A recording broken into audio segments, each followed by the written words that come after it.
आगरा कल जो है लोहड़ी का भी त्यौहार था और केवल सिखों और केवल पंजाब से बाहर पूरी दुनिया में लोहड़ी का त्यौहार मनाया गया। भारत में भी पटना की धरती पर भी आप जगह जगह पर देखें लोहड़ी का त्यौहार मनाया गया। उसी प्रकार आज जब सूर्य उत्तरायण होने के बाद जो हम लोग मकर संक्रांति के रूप में मनाते हैं वो भी पूरे धूमधाम से मनाया जा रहा है पूरे देश भर में।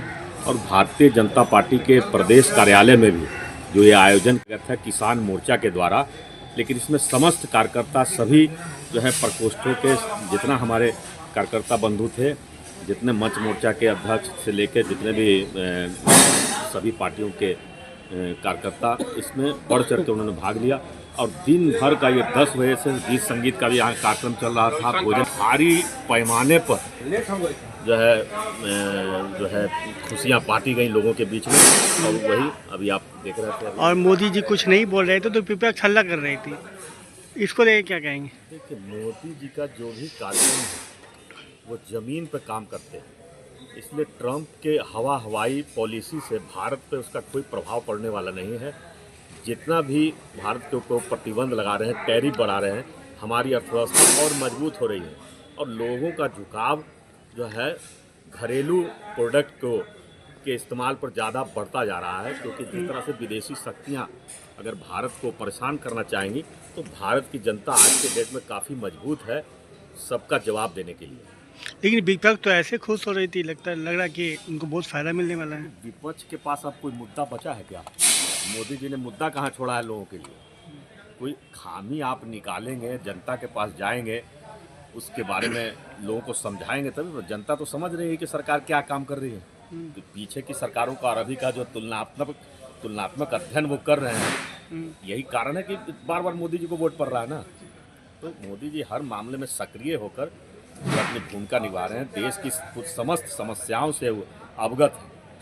क्योंकि जिस जगह से वो आए हैं उन्होंने देश की सभी समस्याओं का अध्ययन किया है और तब इतने ऊंचे पद पर पहुंचे। क्योंकि देश की समस्याओं का पूरी भली बातें ज्ञान है, इसी वजह से सभी समस्याओं को चरणबद्ध तरीके से वो हल कर रहे हैं। आप कश्मीर समस्या से लेके कौन सा समस्या है जो आप बचा है इस देश में, जो पिछले 70 वर्षों से एक विकराल समस्या के रूप में दिखाया जाता है कि भारत की सबसे बड़ी समस्या कश्मीर थी। कहाँ गई कश्मीर समस्या? तो जब कश्मीर की समस्या हल हो सकती है तो इस देश में अब कौन समस्या बची है बताइए? लेकिन अब तो विपक्ष कह रही है कोलकाता इतना आसान नहीं होगा, बिहार जीत गए। 4 महीने का इंतजार करना है।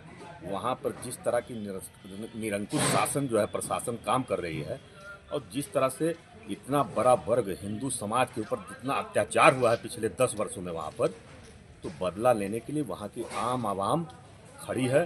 और केवल हिंदू ही नहीं, इस बार मुसलमान भी उनको सबक सिखाएंगे, आप देख लीजिएगा। क्योंकि कुशासन का असर सभी पर बराबर पड़ता है, हिंदू मुसलमान पर नहीं होता है इसका असर, सभी लोगों पर जो है तमाम लोगों पर बराबर असर पड़ता है। आप बिहार में देखा, बिहार में लालू जी के कार्यकाल में उसका प्रभाव सभी जाति के लोगों पर हुआ, केवल एक विशेष जातियों पर थोड़ी हुआ।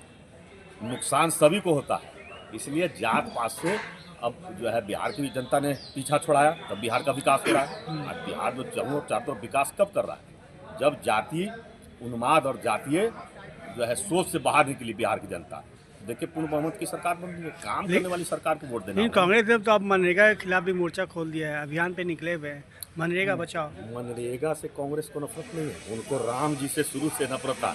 इसमें एक राम का जो नाम ऐड हो गया है उस वजह से उनको परेशानी है और कोई परेशानी नहीं है। और अब तो 125 दिन का रोजगार मिलने का जो है घोषणा हो गई है। पहले कहाँ 75 दिन का था, 100 दिन का था, अब 125 दिन की घोषणा हो गई है।